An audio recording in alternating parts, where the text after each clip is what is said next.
होऊ द्या चर्चा, मी कुठेही जाणार नाही, मी कुणाच्याही संपर्कात नाही, असं पहिलं स्टेटमेंट जयंत पाटलांनी दिलं आणि जयंत पाटील भाजपमध्ये जाणार या चर्चेला त्यांनी पूर्णविराम दिला.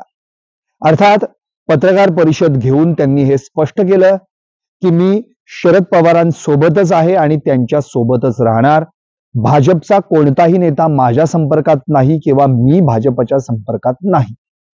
चंद्रशेखर बावनकुळे भाजपचे प्रदेशाध्यक्ष यांना देखील जयंत पाटलांच्या या भाजप प्रवेशाबाबत विचारण्यात आलं, तेव्हा त्यावेळी देखील त्यांनी स्पष्टपणे सांगितलं की जयंत पाटलांनी देखील माझ्याशी संपर्क केलेला नाही किंवा ते आमच्या कोणत्या नेत्याच्या संपर्कात आहेत हे मला माहित नाही. या कपोलकल्पित बातम्या आहेत. अर्थात जयंत पाटलांनी हे स्पष्ट केलं त्यामागचं कारण हेच की सुरुवातीपासून मी शरद पवार साहेबांशी एकनिष्ठ आहे. त्याच्यावर ज्या काही चर्चा व्हायच्यात त्या होऊ द्यात, कारण की अशा चर्चा झाल्यानंतरच आम्हाला प्रसिद्धी मिळते आणि आम्ही लोकांपर्यंत जातो, असं जयंत पाटलांनी म्हटलंय.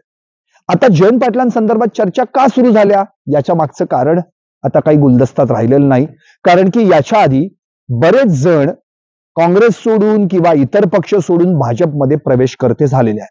त्यामधलं सर्वात मोठं उदाहरण म्हणजे नुकतेच महाविकास आघाडीचा घटक पक्ष असलेला काँग्रेस आणि काँग्रेसचे दिग्गज नेते माजी मुख्यमंत्री अशोक चव्हाण यांचा भाजप प्रवेश.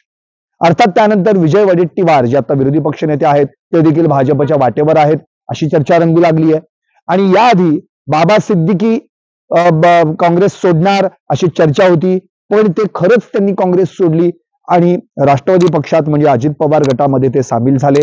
तिकडे मिलिंद देवरा काँग्रेस सोडणार अशी चर्चा होती, त्यांनी देखील काँग्रेस सोडली आणि ते एकनाथ शिंदेच्या शिवसेनेमध्ये सामील झाले.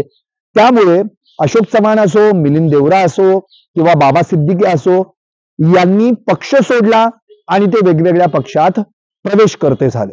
त्यामुळे जयंत पाटलांसंदर्भात देखील हेच बोललं गेलं की जयंत पाटील देखील आता भाजपच्या वाट्यावर आहेत की काय, कारण की मध्ये ईडीची चौकशी या सगळ्या संदर्भामध्ये जी काय प्रकरणं आली होती त्यामुळे कदाचित त्यांच्यावर दबाव आहे का आणि ते देखील आता शरद पवारांची साथ सोडून भाजपमध्ये प्रवेश करणार आहेत का, अशा चर्चा रंगू लागल्या होत्या.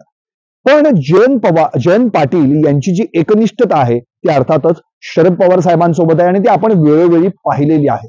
सुरुवातीपासूनच ते राष्ट्रवादी पक्षात आहेत. राष्ट्रवादीची शक्ल झाली, फूट पडली तरी देखील जयंत पाटलांनी शरद पवार साहेबांना सोडलं नाही. इव्हन आपल्याला आठवत असेल की शरद पवार साहेबांनी जेव्हा राजीनामा दिला होता तेव्हा त्या राजीनाम्याला विरोध करण्यामध्ये सर्वात प्रथम कोण असतील तर ते जयंत पाटील. त्यांना अक्षरशः रडू कोसळलं होतं आणि त्यांनी साहेबांना राजीनामा मागे घेण्याची विनंती देखील केली होती. त्यानंतर राष्ट्रवादी फुटली आणि त्या राष्ट्रवादी फुटल्यानंतर अजित पवार गटासोबत जे दिग्गज नेते गेले त्यात देखील जयंत पाटील नव्हते. अर्थात आपल्याला सगळ्यांना माहिती आहे की दिलीप वळसे पाटील असतील, हसन मुश्रीफ असतील, छगन भुजबळ असतील, प्रफुल्ल पटेल असतील, सुनील तटकरे असतील, एवढे मोठे दिग्गज नेते शरद पवारांची साथ सोडून अजित पवार गटात सामील झाले. पण जयंत पाटील मात्र तसूभर देखील जागेवरून हल्ले नाहीत. ते शरद पवार साहेबांसोबतच राहिले आणि आज देखील पत्रकार परिषदेमध्ये त्यांनी स्पष्ट केलं की मी पवारांना सोडून, साहेबांना सोडून कुठेही जाणार नाही, मी कुणाच्याही संपर्कात नाही, ना माझ्या कोणी संपर्कात आहे. चर्चा व्हायची तर होऊ दे. आता जयंत पाटील म्हणजे तरी त्यांची जर राजकीय कारकीर्द पाहिली तर सांगलीमधील इस्लामपूर विधानसभा मतदारसंघातून ते आमदार आहेत. 2014च्या पृथ्वीराज चव्हाण यांच्या मंत्रिमंडळामध्ये ते ग्रामविकास मंत्री राहिले आहेत. शिवाय अर्थमंत्री, गृहमंत्री म्हणून देखील त्यांनी काम केलेलं आहे. 9 वेळा सलग अर्थसंकल्प सादर करण्याचा त्यांचा आतापर्यंतचा अनुभव आहे.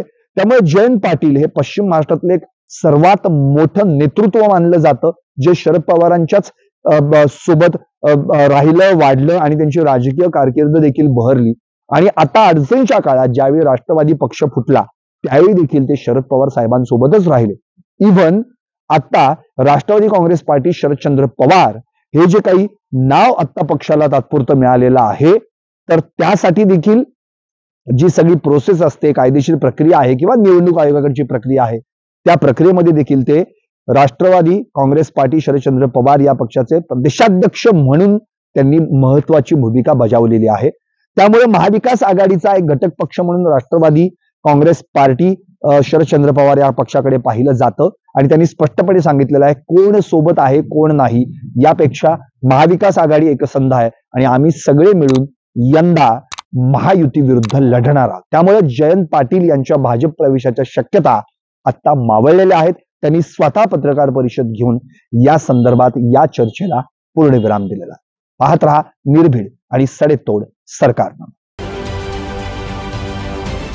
राजकारणातील प्रत्येक अचूक बातमीचे सर्वात आधी अपडेट्स मिळवण्यासाठी सरकारनामाच्या सर्व सोशल मीडिया प्लॅटफॉर्मला लाईक, फॉलो आणि सबस्क्राईब करा.